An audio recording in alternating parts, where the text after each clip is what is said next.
4 mangas cosy doudou pour s'échapper un peu du quotidien. On commence tout de suite avec Au Grand Air aux éditions Nobi Nobi. Au Grand Air, c'est un manga où on suit le club de camping du lycée.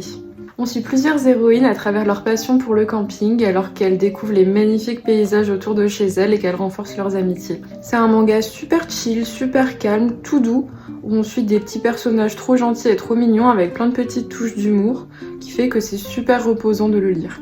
Il y a pour l'instant 13 tomes de sortie et la série continue. Moi j'ai lu jusqu'au tome 6 et je l'en lis un à chaque fois que j'ai besoin d'une petite bouffée d'air frais ou que j'ai lu un livre un peu trop intense et que j'ai besoin d'un petit break mental. Cependant attention, ne le lisez pas si vous voulez de l'aventure ou beaucoup d'action, c'est très reposant, très méditatif mais il se passe pas grand chose. C'est plus une lecture quand on a besoin d'une petite pause et d'un temps pour soi.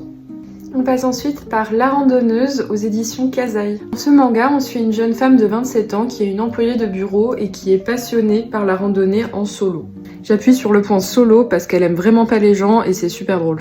On la suit du coup à travers ses escapades pendant ses petits week-ends et à travers surtout ses recettes qui ont l'air à chaque fois incroyables et qui donnent trop l'eau à la bouche. Le manga est super drôle tout en étant assez méditatif, tout comme Au Grand Air, ne le lisez pas si vous voulez beaucoup d'action car il ne se passe pas grand chose, mais c'est un petit exercice qui est sympa et ça fait un peu se refléter sur soi-même aussi, c'est pour ça que je l'ai beaucoup aimé. Une dizaine de tomes sont actuellement sortis au Japon, par contre nous en France on en a seulement 2. J'espère que la suite sortira bientôt. On passe maintenant à un univers un petit peu plus fantasy avec Dress of Illusional Monster qui est sorti aux éditions Soleil Manga. C'est l'histoire de Kinuo qui est une étudiante en haute couture et qui se retrouve du jour au lendemain à devoir gérer les shops de sa grand-mère décédée qui était une couturière extrêmement renommée. À l'aide de son petit compagnon hérisson trop mignon, elle confectionne plein de tenues sur mesure pour ses clients avec des matériaux à chaque fois tout bonnement incroyables. On est donc dans un monde rempli de dragons, de licornes, de plein de fantastiques créatures et pourtant on aborde des sujets super réels. On est du coup sur un manga super mignon, super doux mais qui a vachement plus d'action et d'aventure que les 2 premiers que je vous ai présentés.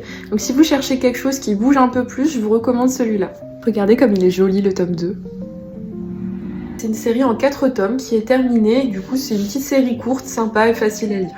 Je l'ai mentionné dans mes lectures du mois d'avril, The Elf and the Hunter aux éditions Soleil Manga. Dans ce manga fantasy, on suit une elfe artisane nommée Magritte qui passe son temps du coup à créer des enchantements et des potions. On est sur une série avec 5 tomes qui est terminée, donc pareil, qui est très facile et très rapide à lire. Je crois du coup qu'on a de quoi se détendre un bon coup, donc lequel vous a donné le plus envie ?